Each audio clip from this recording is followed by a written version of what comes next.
Mais tellement de sujets à aborder ensemble. D'abord, pourquoi on a choisi ce thème un an avant les élections municipales? Parce qu'on ne va pas se mentir, il y a quand même un pattern. À chaque fois qu'approche l'élection municipale, il se passe un truc assez rigolo quand on regarde les courbes de délivrance de permis de construire dans certaines villes. Ça baisse. On est tous d'accord là-dessus? Le constat est implacable. Pour autant, on a quand même des élus locaux qui nous disent que non, il n'y a pas du tout d'enjeu électoral. Non, bien sûr que non, ça n'a rien à voir. Ouais, il n'y en a pas beaucoup qui disent ça quand même. Ah non, moi, j'en ai plein qui m'ont expliqué ça quand même. En fait, oui, ça baisse sur un an, que t'es déjà pas une très bonne année au niveau des délivrances permis de construire. On est à moins 10,7% au niveau national, c'est les données du pôle habitat, et moins 13% en Ile-de-France, en données de la FPI Lucerc. Donc, ce qui est quand même très préoccupant. En fait, en période préélectorale, les maires délivrent encore des permis de construire dans des zones, dans des nouveaux quartiers où il y a eu des réunions de concertation, où la population connaît ces projets. Mais par contre, tous les projets en secteur, ce qu'on appelle diffus, sont souvent avec des refus de permis.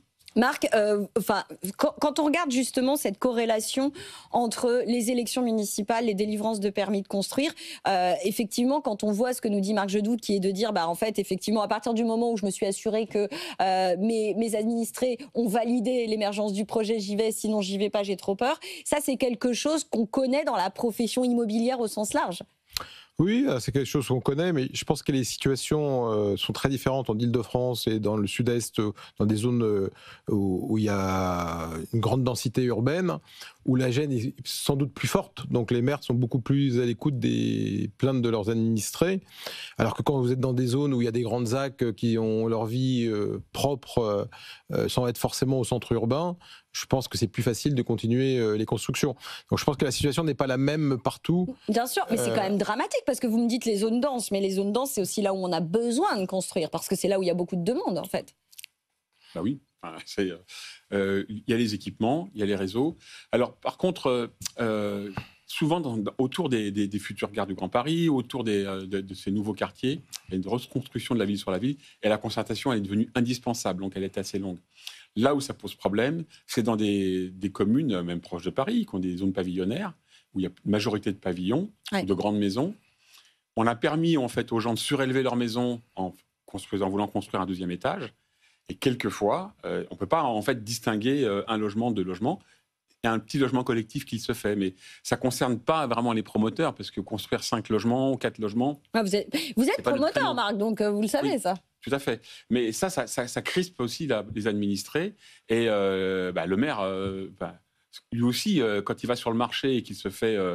il y a une expression qu'utilise une maire dans le 94, le maire de Vincennes, c'est que quand je vais sur le marché, dès que je délivre un permis de construire, je sors la boîte à claques.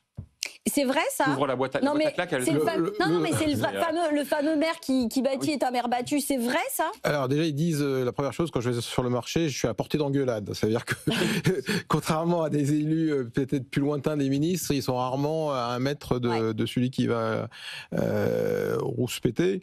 Après, moi, je voulais souligner que j'ai 2 activités, parce que je suis aussi courtier en immobilier neuf, c'est mon métier historique, en plus d'être président de réseau, donc c'est quelque chose que je connais depuis 20 ans.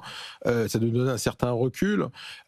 Après, on sait très bien que depuis 3 ans, l'activité globalement a été très impactée, mais pour des raisons aussi économiques. Il n'y a pas que des raisons de mer, des raisons économiques, hausse de coût de la construction et hausse des taux d'intérêt, qui ont déjà eu un premier impact. Donc on n'a pas besoin, en plus, d'avoir des réserves au niveau des maires. Après, si vous voulez, je pense qu'il faut distinguer les bonnes raisons, entre guillemets, et les moins bonnes raisons. Donc peut-être les bonnes raisons, ils veulent que de temps en temps, la ville qui a subi beaucoup de travaux, parce qu'il n'y a pas que les travaux de construction, il y a les travaux de tous les réseaux qui ont été faits récemment, qui ont été modernisés, donc avec toutes les rues bloquées de beaucoup de villes, ils se disent, si en plus je lance des grands chantiers après tout ça, je ne veux pas être très populaire. Après, et c'est une petite opération que je voulais faire, il y a une sorte de schizophrénie des maires, parce qu'ils sont aussi à portée d'engueulade de ceux qui veulent des logements pas chers. C'est ce que j'allais dire. C'est pour ça qu'en fait, est-ce que c'est vrai, quoi? Est-ce qu'un maire qui construit est forcément battu dans les urnes?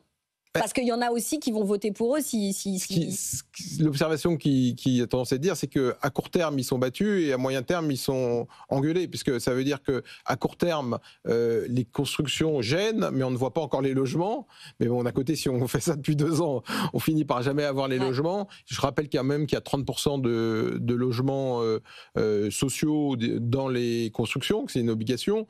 Et donc, le principal gisier du logement social, c'est quand même la construction de nouveaux bâtiments. Ouais. Donc, qui souvent est contrôlé par les maires en local. Donc c'est pour ça que je pense qu'ils ont des arguments pour et des arguments contre, qui est de se dire on va créer du désordre. Après, j'avais noté une initiative, c'est resté pour l'instant au niveau des vœux pieux, c'est un peu notre spécialité chez nous, où il devait y avoir une prime accordée aux collectivités locales, voilà, qui devait avoir une prime par logement, ce qui me paraît tout à fait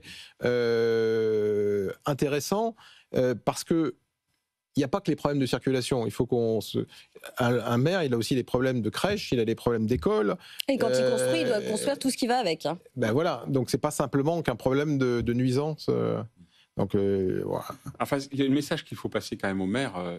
Excusez-moi, j'ai mon larynx qui est un peu irrité. Non, vous êtes ému. Non, c'est pas ému. Un peu logique. Je crois qu'il fait froid. Une commune qui ne construit plus de nouveaux logements, en fait, pour le maire, c'est moins de problèmes à court terme, mais c'est une vision vraiment à court terme. Sur le moyen terme et sur le long terme, la commune ne peut plus loger ses enfants qui vont la quitter, devenus adultes, qui vont s'installer justement dans des communes plus dynamiques. Ouais. Les écoles ferment les classes. Les commerces ferment aussi, faute de renouvellement de la clientèle, parce que quand la clientèle vieillit, elle consomme moins. Les personnes très âgées consomment beaucoup moins que les personnes qui... Que les jeunes actifs, bien sûr. Et elle perd son attractivité. Alors, par contre, la perte d'attractivité, il faut des années pour la reconstruire. Donc, beaucoup de maires... tous les maires bâtisseurs ne sont pas battus, notamment en Île-de-France. Pourquoi ? Parce qu'ils ont quand même ciblé... Regardez, une ville à côté de vos locaux, c'est Issy-les-Moulineaux. Ouais. Il n'y a pas une ville qui a autant bâti qu'Issy-les-Moulineaux. Moi, j'habite Issy-les-Moulineaux. Quand je suis venu à Issy-les-Moulineaux, il y avait 45 000 habitants. Maintenant, il y en a 75 000. Et pourtant, le maire est toujours là.